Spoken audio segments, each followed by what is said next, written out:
Many figures from the lore of pirates compete in the history books for one extravagant title: King of Pirates, Pirate King. Many historians have bestowed a figurative crown to Henry Every, and although there were some contemporary legends of him establishing a republic on the island of Madagascar, this was nothing he did in actuality. In this context, a king refers simply to great success, being the greatest of the pirates. Which one of them it was is something historians constantly bicker about. In the more traditional sense, a king would need a kingdom, with land, borders, peasants, soldiers, and merchants with fealties sworn, and a castle from which to oversee his grand dominion. It does not seem appropriate when thinking about pirates, who were, for the most part, bound to the ocean. There is, however, an exception. There was a pirate who conquered an island, constructed himself a grand fortress, made pirates and smugglers swear fealty and pay him tribute, and cut ties with his former master, making himself the veritable ruler of Tortuga, the infamous pirate island. Far from a benign overlord, Jean le Vasseur was noted for his intolerance, greed, and torturous cruelty. This is the story of the one and true Pirate King. If you ever wanted to be a pirate captain yourself and lead a crew to glory at sea, then you might be interested in Beyond the Golden Horizon. It's a pirate-themed tabletop RPG campaign where you and your friends can hunt buried treasure, raid merchant vessels, battle rival captains, and build a reputation that spreads across the seas.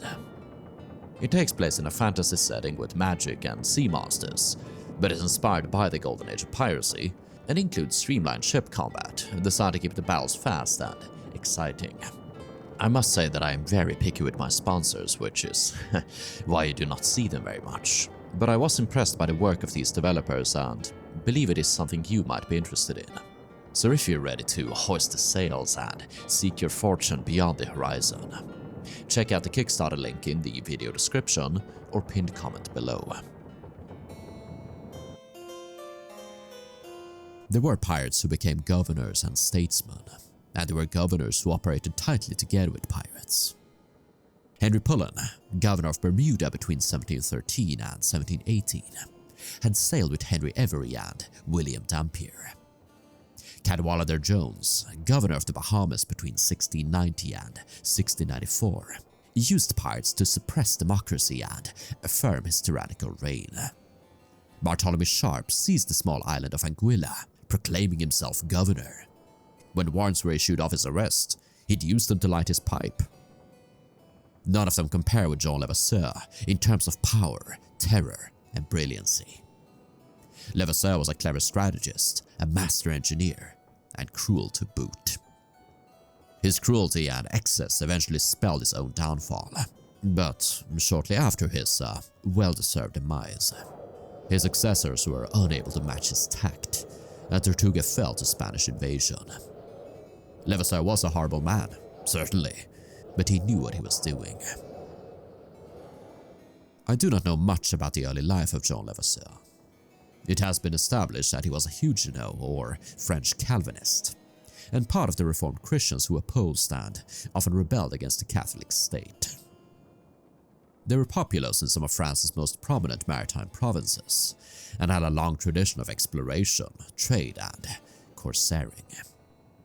He might have been from the city of La Rochelle, since this is where he did his apprenticeship as an engineer. The city was one of the most prominent Huguenot hubs, and in 1628 fell after a year-long siege by state forces. Horrible atrocities were committed upon the victims, and refugees fled across Europe and the wider world, many ending up in the Caribbean. It is likely that Le Vasseur had already gone to sea at this point. We know that he was an early companion of a certain Pierre Belin du Estampec, a minor French corsair. In 1625, his 4-gun brigantine engaged a 35-gun Spanish galleon off the coast of Cuba, with predictable results. They took in at a small island of St. Kitts for recovery and repairs, seeking assistance from a small colony of English pioneers and stranded Frenchmen. Deadlockcp saw potential in the island, and eventually got support from the French government in setting up a colony. Deadlockcp can very much be considered the founder of the French Caribbean Empire. From the island of St. Kitts, they would expand to the neighboring islands, importing slaves and setting up plantations of tobacco and sugar. These possessions of milk, honey, and fertile volcanic soil were naturally coveted by neighboring rivals, the English, Spanish, and Carib. These potential enemies necessitated a need for defense, and Deadlockcp wouldn't merely be content with some rude palisades, at least once the economy got rolling and they could acquire proper materials. Several forts were constructed across the island of St. Kitts, all under the oversight of Deadlockcp's lieutenant and chief engineer, Jean Vasseur. After a lengthy and quite successful career as a governor, Deadlockcp passed in 1635, replaced a few years later by a certain Philippe de Poissy, Knight of Malta, troublemaker and probable narcissist. He established himself as an autocrat on St. Kitts, building himself a grand estate called Le Chateau and purging the government of rivals. Despite the religious disagreements, Levasseur remained a close confidant by his side. Formerly the commander of a militia company, Poissy appointed him as chief engineer in 1639. This was somewhat contrary both to Poissy's own beliefs and the orders issued by the company, his masters. They wanted the colonies settled by good Catholics, so as to avoid the religious struggles infesting the home country, but were ultimately unable to prevent the trickle of Huguenots into their overseas possessions. Since the Huguenots were productive citizens, it would be foolish for de Poissy to treat them poorly, even if he restricted their religious practices. They were not allowed to worship in public or keep ministers. Attempts were made to convert them to Catholicism, none of which were successful. De Poissy got the idea of resolving this issue by moving all of the Huguenots to the island of Tortuga. Ever since the late 16th century, it had been used as a base for various corsairs and smugglers, and the refuge for shipwrecked sailors and mutineers. In the early 17th, French and English adventurers had begun trickling into the island, initially to harvest dyewoods, then to farm tobacco, but soon they were drawn by the plenty of game. Tortuga and nearby Hispaniola were rich with pigs, cattle, and horses, all of whom were hunted for their tallow, meat, and especially hides. These could be sold for a handsome profit, but not without its risks. The Spanish were not happy about these foreign intrusions, and often uprooted the Tortuga settlements. The pioneers would time and again resettle the islands, but once the Spanish were distracted, they'd often turn on each other. Tortuga was presently controlled by an Englishman named Captain James, who'd taken to oppressing the French denizens. One of them had sailed in secret to St. Kitts and approached de Poissy for assistance. Now the governor got an opportunity not only to expand his own possessions, but also get rid of the Huguenot populace.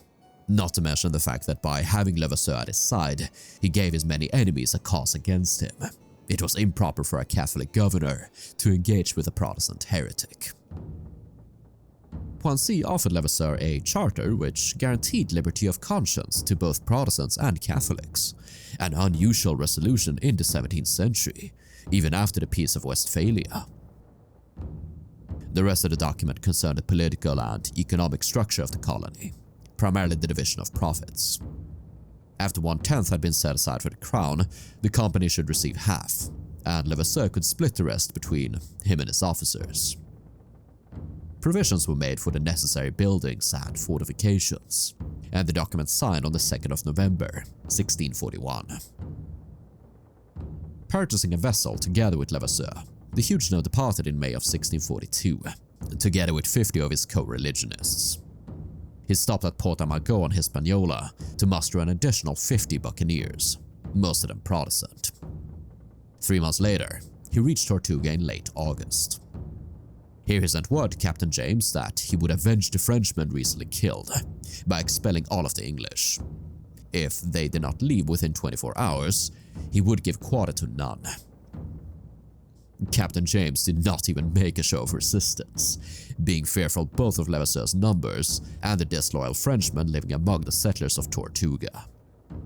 Within a few hours, he and all of the English departed for New Providence. Tortuga had been conquered.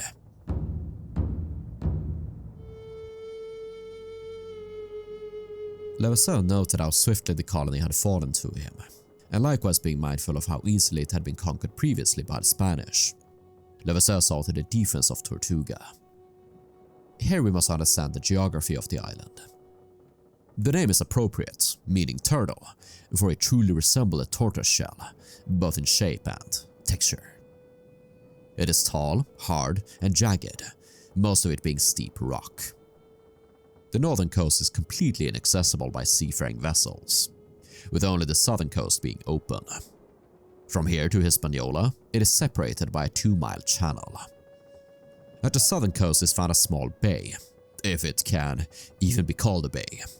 Its size and depth is severely exaggerated on period maps in order to emphasize its prominence. In reality, it is quite small, but it is the only decent anchorage on Tortuga. The bay is closed off by several sandbars, between which are 2 narrow passages, through which only lighter ships can pass. A large number of vessels can anchor in the harbor, with a slight crescent providing some protection from the wind, with most of the protection coming from the rocky highlands or neighboring Hispaniola. Tortuga is far from a perfect anchorage. Its benefits lie in its isolation and defensibility. On the shore was constructed a settlement, known as Vasseur. The previous colonists seem to have constructed batteries on the shoreline, and Levasseur erected a redoubt here. But it was only to be the first line of defense. 600 paces from the beach lay a hill topped by a flat summit, watching over the harbor. In the middle of the summit stood a 30-feet rock, the base of which provided a spring of fresh water. This was the perfect location for a fort. Levasseur constructed terraces on the summit, capable of housing 400 men.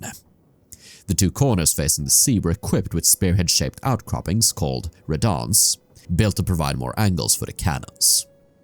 His own dwelling was built at the top of the rock, reached by a series of steps, surmounted by an iron ladder which had to be hoisted down from above. Here he likewise kept the storehouses and magazine. Cannons were mounted in the castle and platforms below, so as to command the harbor. And a citadel once finished was named Fort de la Roche.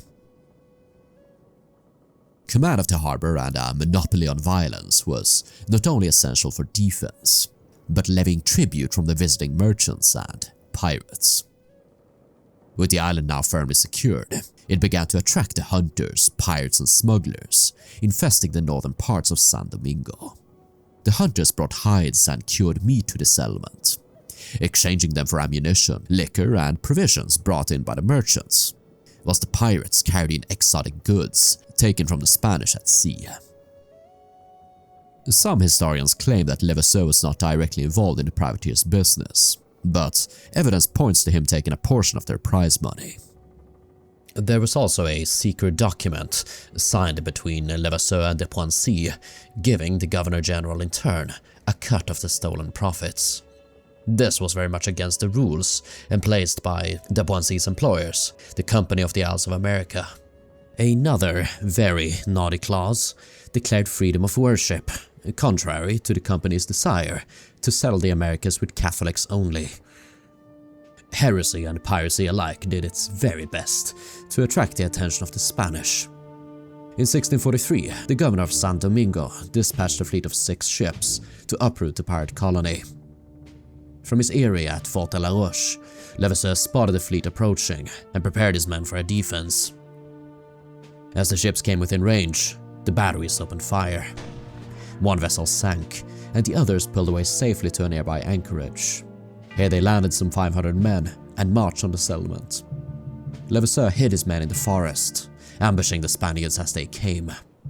Sustaining some 200 losses, they were forced to retreat, and Tortuga had been secured.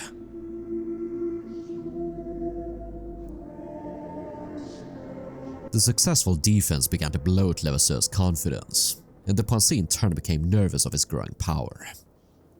Levasseur was calling for more Huguenots to settle on Tortuga and accept him as their ruler, similarly with the ambition of establishing a semi-independent settlement for his co-religionists. For de Poincy, this would be disastrous, since he would be held responsible for the development of such a settlement, and might risk his company employees indicting, suing, or even imprisoning him. So, Poincy devised a plan to remove Levasseur from power. He dispatched 2 of his underlings to deal with the governor. They opened with a diplomatic approach, complimenting Levasseur on his various achievements and victories. Next, they claimed that de Poincy was planning to found a settlement on San Domingo itself, and for planning the scheme, he wanted to see Levasseur in person. Levasseur replied cleverly that he was needed on Tortuga in order to safeguard it against the Spanish. Both parties saw through each other like a glass of arsenic. The diplomats could do nothing but bid him adieu, return to Poincy, and report their failure. Further attempts to lure Levasseur out were unsuccessful. He would always reply with mock humility.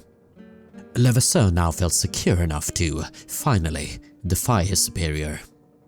But the governors and politicians of this period seldom communicated in a clear fashion.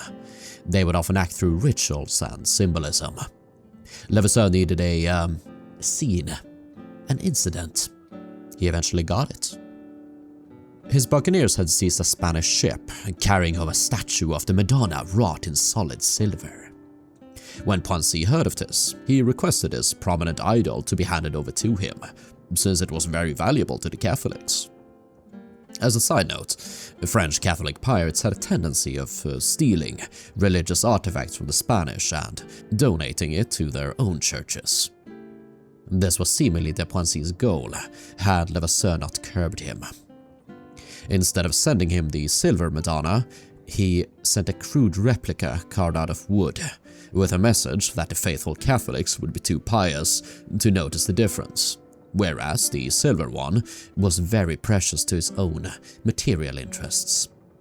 De Poincy was outraged, but since he was distracted by a brewing civil war on the island of St. Kitts, he was powerless to act. Levasseur had declared independence. With the power he now possessed, Levasseur began to change in his approach to rulership. Having once been moderate, wise, and generous, he turned into a cruel and arrogant tyrant, ready to avenge himself upon the Catholics for the atrocities they had committed on his Huguenot co-religionists. He outlawed Catholicism on the island, burned their local chapel, and banished the priest serving it, a Capuchin named Father Mark. Strangely enough, he then expelled the Protestant minister, Michiel de Rochefort. Levasseur's tyranny was infamously supported by a prison constructed at Fort de la Roche, called Purgatory, seemingly in order to mock his Catholic victims. From here, the convicts descended into a machine called Hell, in which they were tortured until maimed or crippled for life. One document described it as a cage too narrow to lie in and too short to stand in. In order to line his own pockets, Levasseur placed a heavy tax on the traders and pirates operating out of his port.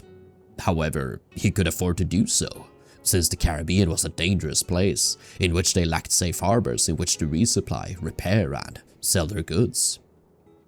The French and English authorities detested independent trade between their colonists and smugglers from other nations, especially the Dutch. But Levasseur allowed anyone to engage freely in his kingdom, as long as they paid him due. One historian described Levasseur's Tortuga as a, quote, sort of free trade republic governed by decree. The existence of such a settlement, sponsoring free trade untaxed by the powers at home, a heretic stronghold ruled by an arrogant dictator, wasn't bound to last.